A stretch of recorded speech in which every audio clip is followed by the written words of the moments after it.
Morning.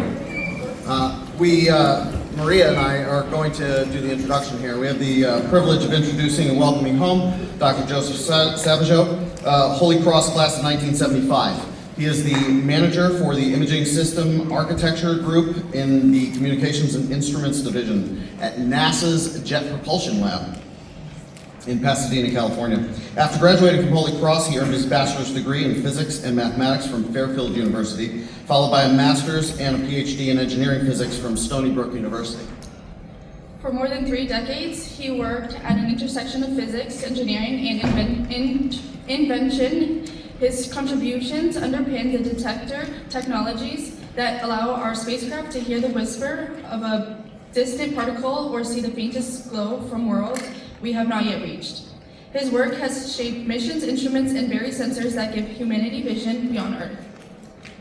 The topic of Dr. Sauvageau's talk is how he got from where you sit now to where he stands today, and where he stands is quite impressive. In 2023, Dr. Sauvageau was awarded the Distinguished Principal designation for leading the Advanced Detectors and Nanomaterials section, the group responsible for building the sensor technologies that let NASA missions observe what would otherwise be invisible. Being a principal means he is one of the top technical authorities at JPL, and that his work has shaped missions from concepts to flight execution. If you're a genius nerd, that should have given you goosebumps. Please join me in welcoming back to Holy Cross High School a crusader, a scientist, a leader at NASA's Jet Propulsion Laboratory, Dr. Joseph Sauvageau. Thank you, Maria.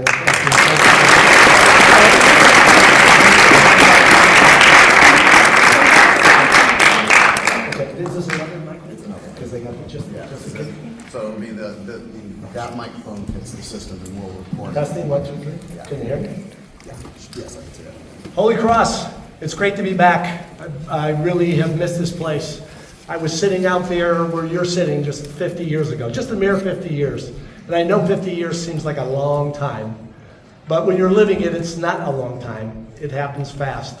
So I'm going to try to make this fun, talk about a bunch of stuff pertaining to my early years here. While I was here, first of all, I have a question for many of you. How many of you are involved in sciences? And that includes maybe interest in medicine, mathematics, chemistry, physics. Wow, so the room is filled with people like myself interested in this stuff. How about business and business? Any business? And how about liberal arts? People interested in liberal arts? Ah, good, very good. I mean, Holy Cross being a great liberal arts high school, it gives you a great foundation, and I like to prove that I'm living proof of it. When I started here in 1971, it was still a boys' school, and we were the class that filled up the school. There was, sophomores through seniors, and we were the freshman class that filled the school. And after I left, you guys merged with Catholic High, and both women and men come to Holy Cross now. I used to have to wear a suit jacket and tie with a sport jacket all year round. So things have evolved since I've been here. When I was a freshman, a sophomore, junior, I didn't really know what I wanted to do. I did know, though, I wanted to be involved in science somehow. I grew up, I had a brother and a sister. My brother and I are 2 years apart. He'd be playing with Matchbox cars, these little Hot Wheel cars, and scraping the paint off and repainting them. And I'd be playing with rockets and microscopes and stuff like that. And he became a diesel truck mechanic, and I ended up going into science and engineering. So I don't know if that's just you're born into natural interest. But when I was your age, I thought I wanted to go into medicine. I did go from Holy Cross to Fairfield. And I started in my junior year at Holy Cross getting interested in physics. I had dated a woman, and we broke up. I was bored. So I started watching TV shows, Star Trek. And, I don't know if anybody watches Star Trek anymore, but a fellow Trekkie, I started watching Star Trek. They were reruns already at that time. And so, you hear about warp this, warp that, and I think, what does this mean? So I would go to the library here and pull books out. Yes, there were books at those times, off the shelves. And I started reading about the speed of light and things like that. Is it possible to go faster than the speed of light? And learned that it was not. But it was really Star Trek that got me interested in physics. That seed here at Holy Cross grew, and in the freshman year of Fairfield, my mom sat me down at over the holidays right around this time and said, "What do you want to do? Are you going to now transfer into bio pre-med?" Because I was a chem pre-med. And I said, "No, I want to go into physics." And she asked me, "Well, that's fine, but what's physics?" So I went and pulled out an encyclopedia. 50 years ago, we had books, encyclopedias, so I had to pull out the encyclopedia and look. Now I use Wikipedia, but I showed her physics. She just bemoaned, "Wow, they don't make a whole lot of money compared to doctors." She was well aware of what doctors can make. In any case, I ended up switching my major to physics and also majored in mathematics at the time. I had a deep interest in both. And all those interests really began here while I was at Holy Cross. So this is what I looked like back in the yearbook days. I'm going to show you, give you a tour a little bit, starting with the arc of my career. And I'll try to rip through this. So as I mentioned, I started here, went to Fairfield University in 1975. And each place I've been is a change of topic to evolve from studying basic concepts. So at Fairfield, you're studying physics and mathematics, so it's a very ideal thing. You're getting a broad brushstroke of physics and math. From there, I decided to go pursue my Ph.D., and I went to Stony Brook University. I had multiple choices to go. I was influenced by multiple people at Fairfield that I'm indebted to. There were people that were saying you should go into theory because I liked math, and the other branch is going to experimental. I decided at the end of my second year that I would focus on experimental. I did care about being able to always have employment and do physics. I wanted to be able to do physics. And theory, usually you're going to go into academia, typically, or you went to work on Wall Street at that time to do computer engineering, to look at financial markets and things like that. That was a popular thing. Stony Brook University, I focused in condensed matter physics, which is also we used to be called solid state physics. I worked on microscopic devices. I used the electron microscopes to make things that you can't really see with your eye. I started down that path. Leaving there, I got my first job as a postdoc, as a postdoc fellow at the National Institute of Standards and Technology in Boulder, Colorado. It was a great playground, hike in the mountains, bicycle, ski, and also start my first job as a postdoc. While I was there, I just carried what I did while I was in grad school with me. But I started working more on IR detectors, and you see the thread throughout my career having to do with detector technology and sensor technology. I worked on things called radiometers, which measure the energy of different things at different temperatures. I also started looking at neural networks, which are the basis for AI these days, right? I mean, behind all these models in AI or these transformer models, they basically have their beginnings in neural networks, and also learned a lot in statistical methods. So you start moving forward. From there, I had this itch. I could have stayed at NIST. I had friends that are still at NIST. They're still working in superconductivity. And a lot of times when you get your PhD, you focus and you do the same thing as a career. I really had the itch to be able to do stuff that would benefit society. I wanted to see products get out there. I had a lot of interest in that. So I had an opportunity to be a NIST industrial fellow, to go out into industry, free to industry for a year. So it was a great marketing tool for me. And I secured something at Motorola. There was a company called Motorola back in the day. And Motorola and Intel were competing against each other at the time. And this was down in Phoenix, Arizona. So I worked at Motorola for a few years. And from that point, I started learning about optoelectronics and photonics. Now, I had done some optics stuff while I was in college, and a little bit when I was in grad school, but I really started focusing on things. And we were working on stuff that became the backbone of the internet at the time, bidirectional fiber optic links. I also started learning about the semiconductor industry, which was an important thing at that time to actually get an understanding in semiconductor devices. From there, I took a break, formed my own company. I was very interested in business and still am interested in the business applications of technology. And I formed my own company. It was called Neurofire Technologies. But I also took a break. I had been on an arc from kindergarten all the way up to submitting my PhD thesis. And I think at this stage, after that and doing the postdoc and securing a position at NIST as a regular employee, I took a break. But I was consulting for the semiconductor industry. I also took up scuba diving, and I'll talk about that moment, and became an instructor, took some time to figure out where I wanted to go from there. I actually went to Hawaii, lived in Hawaii for about a year, did scuba diving every day while I was there, and then consulting by night. So I had a lot of clients that I met from the semiconductor industry, so I was able to leverage that and do business and enjoy some life in between.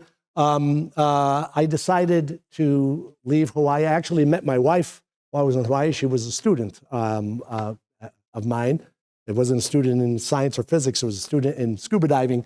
But I was always deeply interested and committed to return back to the mainland. And I went to a place called LightPath Technologies, which was in California. And I worked on more photonics devices. I also learned the art of business development. We would go out worldwide and try to convince somebody that you can make something for them. And we're trying to sell to various places like Philips Labs in the Netherlands. I'll never forget my manager, who was more of a business type. He wasn't really a technical type. And he said to the customers, we could do that. And then he'd lean over, because I was his chief technology officer, said, can we do that? And so he really exercised your brain to figure out how to actually get that done. So I learned a bunch of skills there. I became the VP of engineering for a company called Enlight Photonics. While I was there, I learned a lot about laser modules, building up things for medical industry, dealing with dermatology applications, also Department of Defense applications. And it was a startup. That was a big challenge to work in a startup. You get to wear a big hat. You get to lead teams. The big difference from when I went from consulting to this stuff was I started embracing the possibility of managing.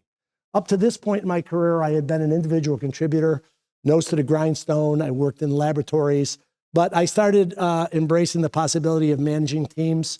It wasn't a deep desire at the time. I was sort of thrown into it, but it's been a very great way to do a lot of different things in your career and lead great teams. I reopened my company, Neurofire Technologies, and I consulted very heavily for ON Semiconductor, which was related to Motorola during that time. I did a lot of optical engineering projects. I worked with other consultants, and we pooled our resources together. And I did that up until around the financial industry crisis of around 2007, 2008. I had one of my clients was at SciAc, Science Applications International Corporation down in Los Angeles, and they were doing stuff in space. And now I began my career watching people going to the moon, watching the space program. I've always been deeply interested in space, but I started off on these little micro devices which had no applications in space.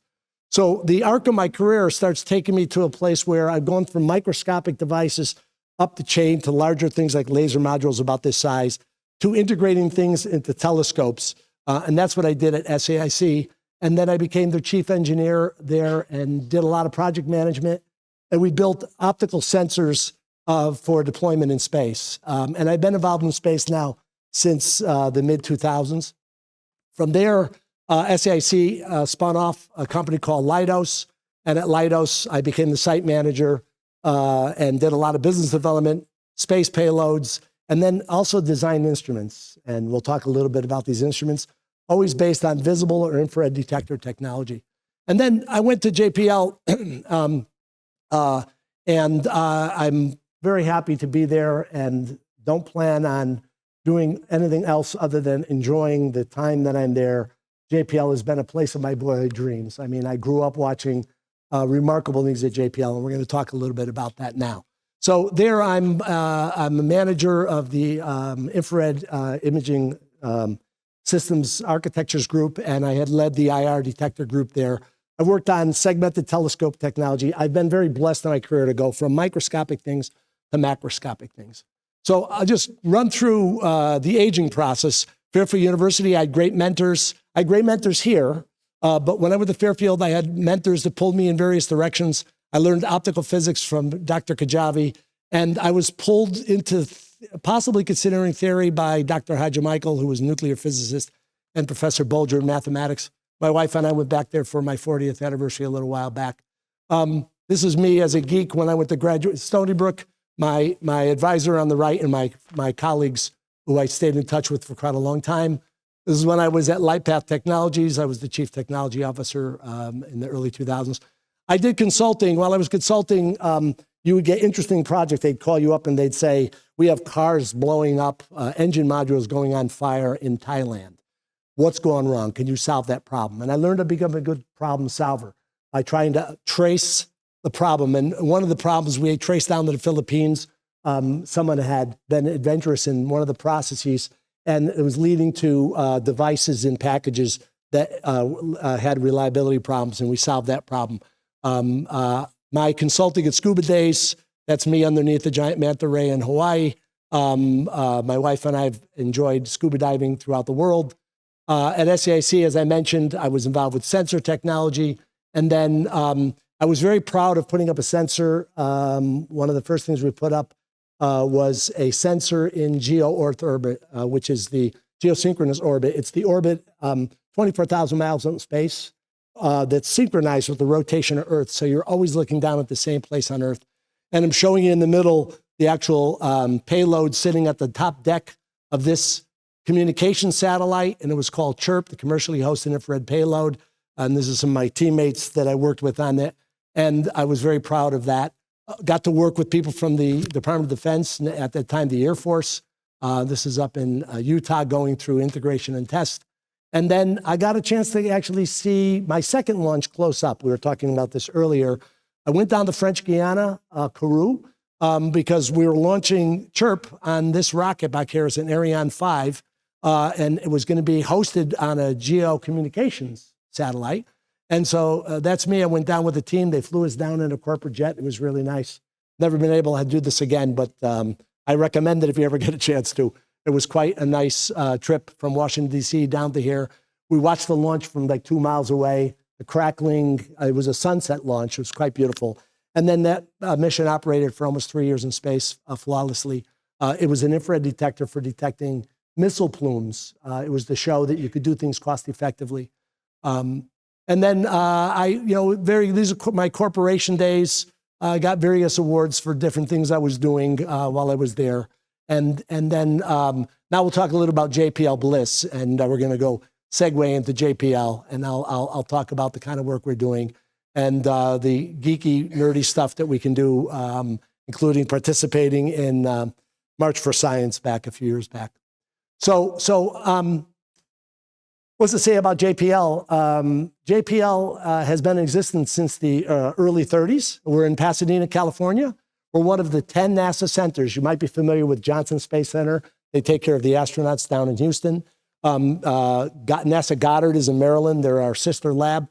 JPL's main mission is robotic exploration of space. And you're probably all aware of JPL, even though you may not be aware that you're aware of JPL. If you've heard of Voyager 1 and Voyager 2, the furthest most human-made objects out in space still alive, that's JPL.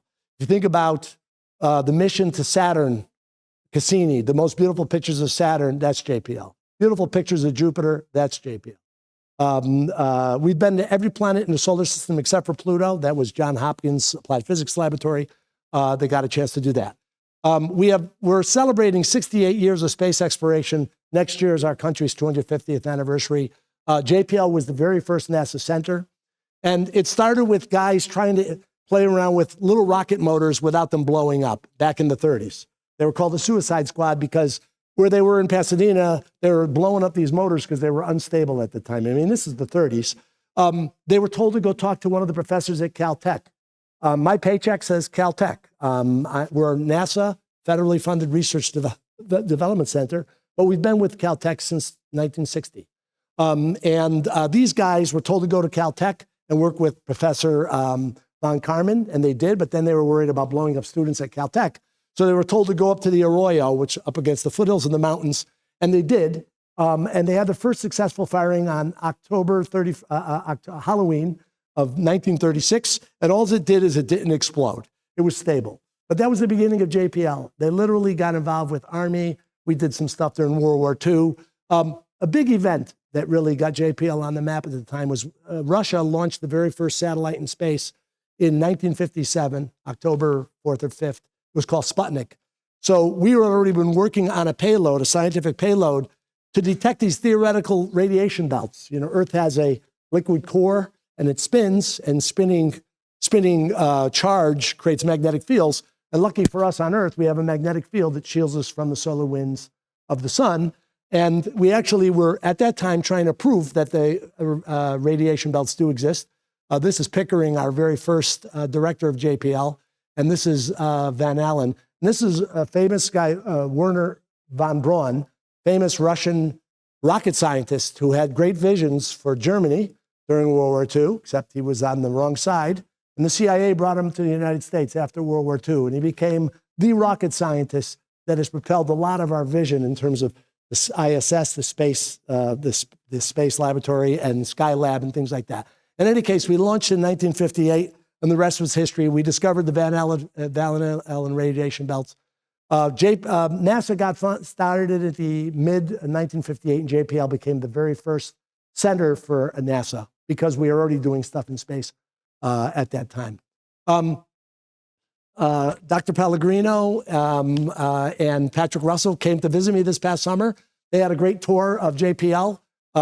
This is Patrick and Jim McClure, who's the facilities manager of, oops, sorry, too much coffee. Facilities manager there. They're sitting in JPL's mission control, where if you ever watch anything online, we go berserk after we launch stuff into space or we land something on Mars. And by the way, anything on Mars, that's also been JPL since 1987. We've been on Mars continually. So you are aware of JPL, whether you know it or not. This is Dr. Pellegrino standing in front of an engineering model of the Perseverance rover, and I'm going to talk a little bit about that. This is them sitting in front of Voyager 1 and 2. And I want to segue a little bit about Voyager 1 and 2. We went to the space flight operating facility and then the assembly facility, and we had a really great time. It was great hanging out with them and sharing a lot of fun stories. And it was that which incubated me coming back to JPL, coming back to Holy Cross. So I just want to talk about some of our traditions that Tom and Patrick got to share in. In 1964, we were supporting the mission to the moon. And while we don't really, work with astronauts directly, we actually do things to get ready. So we were trying to take pictures of the moon to figure out where to land for the astronauts. And all we had to do is hit the disk. The goal was to put a visible camera, take lots of pictures of the moon all the way up until it finally smashed into the moon. And the first successful one was, Ranger 7. And the first 6 had a lot of problems. And the only thing, when we finally had a success, we didn't change much. And they asked, what did we do differently? And what we did differently is someone says, well, someone's eating peanuts here. The chief engineer was eating peanuts. So not to say we're superstitious, but peanuts have become integral to all of our programs.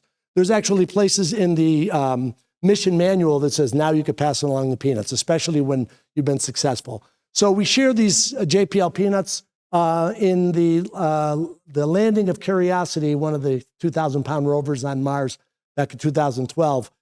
Because of social media, many people saw these peanuts, and it had, in a very short time, it had its own page. This is Dr. Pellegrino and Patrick sharing the traditional JPL peanuts, and this is them in mission control, where we launch our missions from, sitting there where the directors usually sit. This is the director of JPL's seat there. We've had many people from Hollywood come through. A few you may know. Brad Pitt was there a week before Dr. Pellegrino and Patrick were there. Jodie Foster. Andy Weir is the writer for the movie The Martian, which also is a book. I've met Andy. And Matt Damon has been to JPL for over 18 hours of interviews while he was there stumping for his movie. Jared Leto, for those that know that. And then, of course, because I'm a Star Trek nerd, William Shatner's been there several times. We have to hide him before he comes in because JPL nerds go berserk. We've also had Sulu, George Takei, there. And then here's Will Wheaton from the next generation. He's been there. I have to get Patrick Stewart there. That's my goal. But in any case, we've had a lot of people from Hollywood. This is just a smattering of it, including Vice President Pence from the previous administration. So JPL has had over 130 missions since its beginning in 1958. And if I look at deep space, right now, the ones in red we're actually flying at Jupiter, taking pictures and studying the magnetic fields using Juno. We're on our way to Europa, which I'm going to talk about briefly. And we're also instantiating a bunch of other missions. We have 36 Earth science missions. We monitor the Earth in all the different spectra, right? So we're looking at carbon monoxide, carbon dioxide, oxygen, and we're looking at the topography of our oceans. We have instruments that can measure ocean changes by 1 inch from space. I want to start talking about one of my favorites because it's still in orbit. It's Voyager 1 and 2, and it brings me to my junior year in 1977 at Fairfield. Voyager 2 and 1 launched in August and September, 2 first and then 1 in September. They are the deepest probes and the furthest probes ever launched. They go literally 38,000 miles an hour, 1 million miles a day. And they are now in interstellar space. At the time, there was a famous astronomer, Carl Sagan. And Carl Sagan, there was a fascination with extraterrestrial life, right? Does life exist out there? It's been a theme throughout my career and throughout humanity's career. Are we alone here in the galaxy or the universe? And so at that time, Dr. Sagan would come to JPL often, and he convinced us to put a record. At that time, the technology of the day were records. And I know now because it's nostalgic, you can go to record places and get records. This is a gold-plated record. It has over 350 different sounds on it. It's got how to say hello in 85 different languages. It has the Beatles on it, and it has Elvis on it. You know, they were still contemporary at that time in the 70s. And it's got quite a range of different sounds on it. I think you can go online and actually find the sounds that are on it. We covered this record with this plate here. And this plate was we were going to educate these aliens that if we ended up bumping into these aliens, we have to tell them how to play the sophisticated record, the technology that we had. So we actually put a little stylus underneath the cover. And then we basically said, well, you have to be smart enough to understand the hydrogen atom, right? So this little cryptic icon here is designating the proton in the nucleus and the electron, right? If you can understand that, then we're going to teach you how to actually modulate the record. And actually, there's a video that's on here also, and we're showing them how to retrieve the video. And if you do it correctly, you're going to get a circle, because that was the first test pattern we had on it. More importantly, Carl Sagan says, how do we tell those aliens where we are, where we're from? And at that time, there's these spinning stars called pulsars. They put out pretty regular frequencies. And at that time, we thought, if we geolocate by actually pointing to where these things are cryptically, a smart alien could figure out, because on these, there's the little tick marks that actually tell you what those frequencies are, where Earth is. Well, it turns out we were wrong about the technology. It turns out that these pulsars actually have intermittent changes, and they're sort of chaotic dynamics. So what happens is the frequencies aren't stable. And so if an alien did actually understand this, they'd probably be off several billion miles and not find Earth anyway, which made Stephen Hawking happy, because he was saying, I don't know if you want to call it aliens. For the Star Trek nerds, the Voyager, in the very first Star Trek movie, mated with an alien technology. It was called Voyager, and it was actually a tribute to Voyager. In any case, Voyager flew by Jupiter in '79 and its moons. It flew by Titan, which I'll talk about in a moment. It flew by Saturn, and then it left the ecliptic plane. And then Voyager 2 went by Uranus and Neptune. A remarkable thing in 1990, Carl Sagan asked if we could actually, before we turn the cameras off, because in deep interstellar space, there's nothing really to see. So we kept the plasma and the ion detectors on. And in 1990, we turned the cameras back towards Earth. And we looked at the pale blue dot. And that little dot in the center of there is Earth. And he wrote a book called Pale Blue Dot. Very inspirational, talking about how fragile Earth looks from this distance and how fragile and special environment that we really do have. So right now, Voyager has left the ecliptic plane. It's about 35 degrees above. Voyager 2 is 48 degrees below. And they're in a place called, they're interstellar space. They went past the heliopause, which is the theoretical boundary where interstellar winds meet the solar winds. It's this hypothetical, theoretical boundary, and we can actually see that it does exist. We see changes in plasma and ion detectors that we have running on there. They're both in interstellar space, but to give you an idea, at 38,000 miles an hour, which sort of sounds fast, it's nothing compared to the speed of light, right? The speed of light's 186,000 miles per second. And so it's going to take about 300 years from where they're at now to enter the Oort cloud, which is where all these long period comets like Halley's Comet and things like that exist. And then it's going to take 30,000 years to go through the Oort cloud. So even though they're the farthest things, being a Star Trek nerd, I was interested in interstellar space. I had this realization, my God, we're not going to be able to ever travel around the galaxy once you wrap your head around this. If we pointed it at the closest star, which is Alpha in Proxima Centauri, there's about 4.37 light years away, which means light leaving that place takes 4.37 years to hit Earth. If we actually pointed them that way, it would take about 77,000 years for it to get to the closest star system, which means the closest planets, because we've discovered exoplanets around Alpha Centauri. And if you pointed to the brightest star in the sky, especially if you look now in the winter sky, you can see Orion's belt, see Sirius is the brightest sky. That'll take about 152,000 years. So we'll live interstellar space travel through Star Trek. And it's going to be quite a challenge for human beings to go further. This is the picture of myself and Dr. Carano from Fairfield in front of Voyager. We've had lots of different missions. They're talks in themselves. We flew 20 years in space with Cassini and 14 years navigating the entire Saturnian system. We dropped a probe on Titan, which is one of the moons of Saturn, and there's going to be a return helicopter to be flown called Dragonfly that John Hopkins is going to be flying on behalf of NASA to navigate that place. It has a very thick atmosphere, and it's got these lakes that pop up. One of my favorites also is Kepler, because there's that question when we look up at the stars, and philosophers and astronomers have been pondering every star you see. There must be a solar system, right? We have our own solar system. We figured all solar systems have rocky bodies, and then maybe if we're lucky, a planet in the Goldilocks zone like Earth, and then gas giants further out like Jupiter and Saturn. We just project our understanding on the rest of things, and we say everything must be the same. Kepler discovered 5,011 candidates, exoplanets that are around the stars, various stars in our galaxy, and we've confirmed about 2,700 of them. There's another mission called TESS that is also continuing to understand them.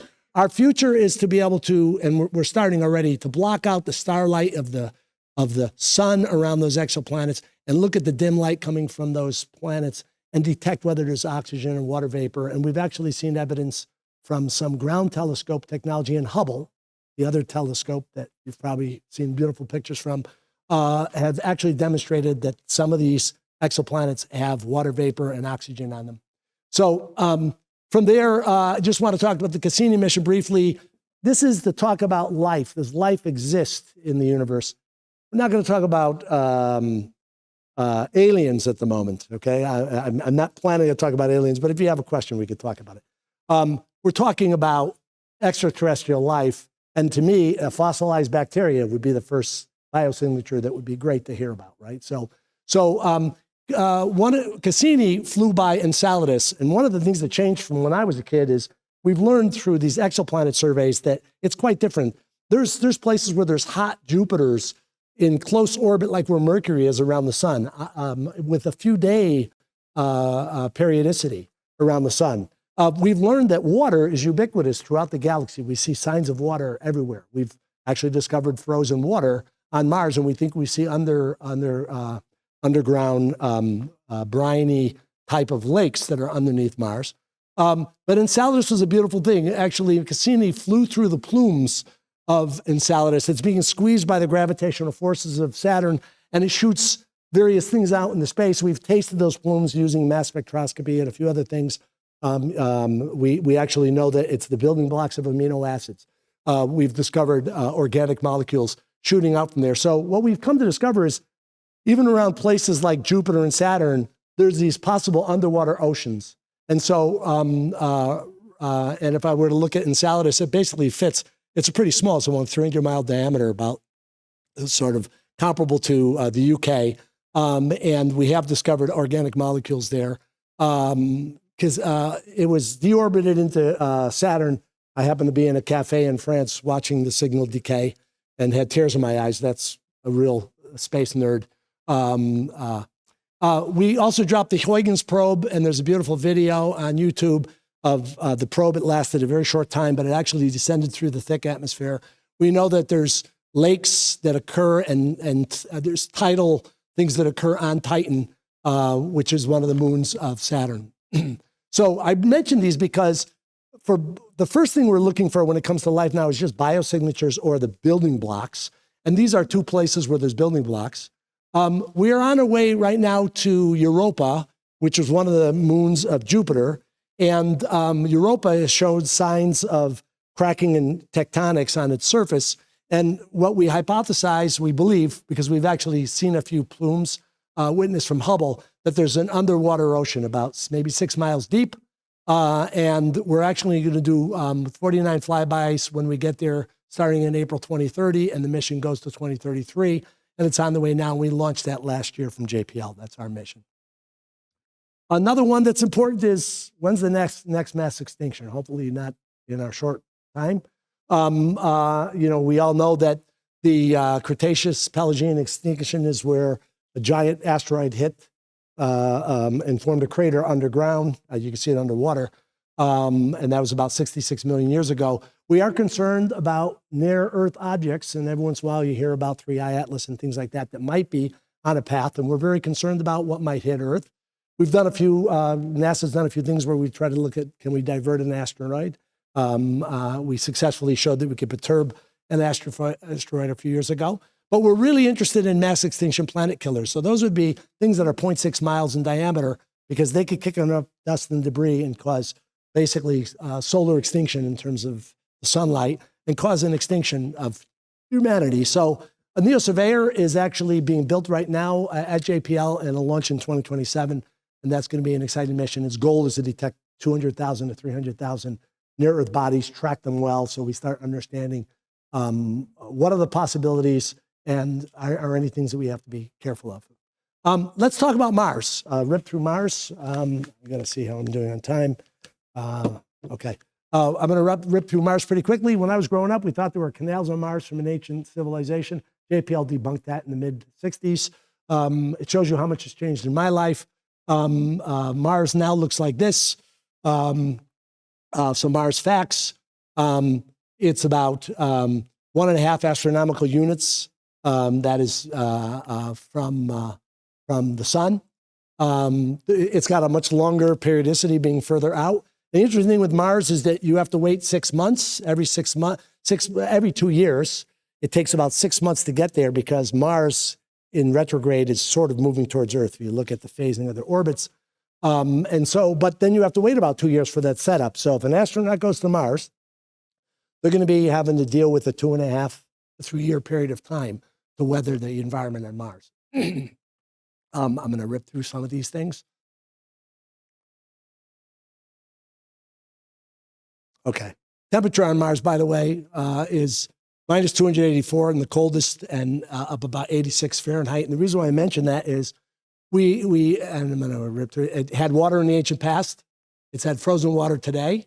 It used to have a very thick atmosphere, and it's got very high extremes, highs and lows. And we've had to build rovers to go explore that. We've been there since 1997.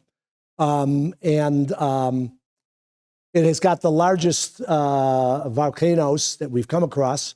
It's about 2.5 times Mount Everest height. It's called Mount Olympus Mons.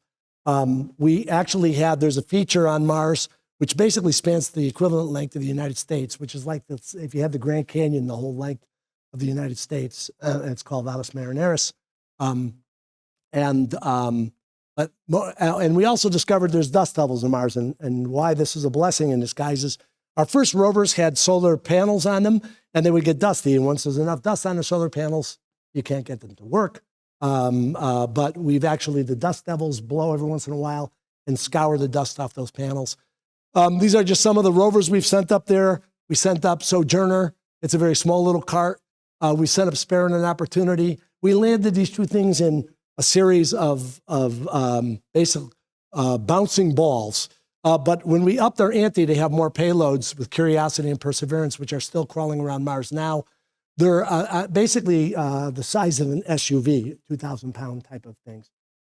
So one of the things with Sojourner, you might recognize if you saw the movie The Martian, is Matt Damon digs up Sojourner or Pathfinder and uses the batteries. So it's our claim to fame. And like I said, we land that on Mars with bouncing balls. They've operated for quite a long time. We ended the mission in 2010 and 2018 for both of them because eventually they had dust that hit the solar panels. I wanted to talk briefly about how difficult it is to land on Mars. Basically, if you hit the atmosphere too fast, you skip and you blow past the atmosphere. If you hit it too steep, you burn up in the atmosphere. So we have a supersonic parachute that we have to do. We have a series of maneuvers where we can't lower it to the ground all the way on the parachute. It's going much too fast. So we actually go through a powered descent with a lander, and then we fly away. We actually lower the rovers using the sky crane maneuver. And this video, which will take too long because I think I have to get out of here at 10:45, we're going to skip that, and we're going to work at where we landed. We landed in a Jezero crater because we're interested in seeing if there's evidence of life on Mars. And we've recently just published a biosignature which we have found on Mars, which we've seen in peat bogs in places like here on Earth. And we're trying to find out whether there's any other natural way or outside of life forming this kind of pattern. Now, it wouldn't be alive. This would be a biosignature, so it's fossilized, but we call them the leopard spots. I won't have time to go talk about it. But I'm going to show you the real life of what it takes to land on Mars. I'm proud of these pictures of the parachutes. They were taken by the guys in my group. They built these cameras to look up and look down. Nowadays, since GoPros are cheap, it's easy to have cameras everywhere and actually film the entire landing. So this is the landing.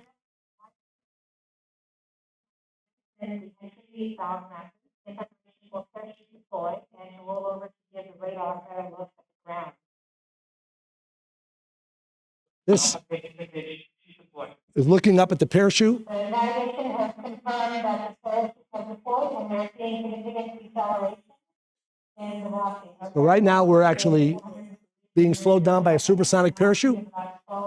The pattern in the parachute says JPL, Dear Mighty Things, which are logo in binary. So that's a nerdy Easter egg. That's the heat shields coming off. These are real images. The radar and the camera to get their first look at the surface. Current velocity is 145 meters per second and an altitude of about 9.5 kilometers above the surface.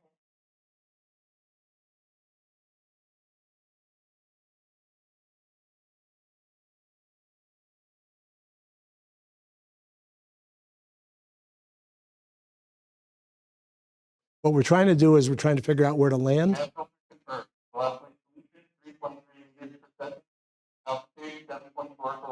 Now has radar locked on the ground. Current velocity is about 100 meters per second, 6.6 kilometers above the surface. So we've located an ellipse where we're going to land. President is continuing to descend on the parachute. We're commenting on the initialization of radar for navigation and subsequently the timing of the landing engine. Our current velocity is about 90 meters per second and an altitude of 4.2 kilometers.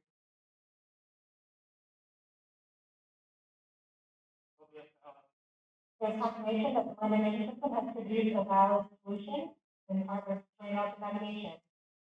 This is all done robotically. Human beings aren't doing calculations. This is all being done on board.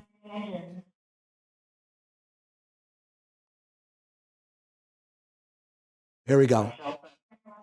So we've now separated the lander from this, and it's going to actually bring down above the surface where the rover is going to land. Velocity is about 75 meters per second and an altitude of about a kilometer off the surface of Mars. We have completed a radar navigation. Current speed is about 30 meters per second, altitude about 300 meters. This is us now. The rover's tucked underneath the lander. You're going to start seeing the dust. Sky crane maneuver. These are the pictures from my group.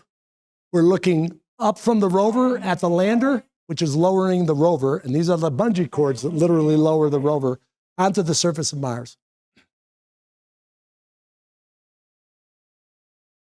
When it lands, Tango Delta, there's the, we cut the cords. Okay. That's the place where Dr. Pellegrino and Patrick were when they came here. I would just really quickly say at the bottom of the rover is a Mars Ingenuity helicopter, which is dear to my heart.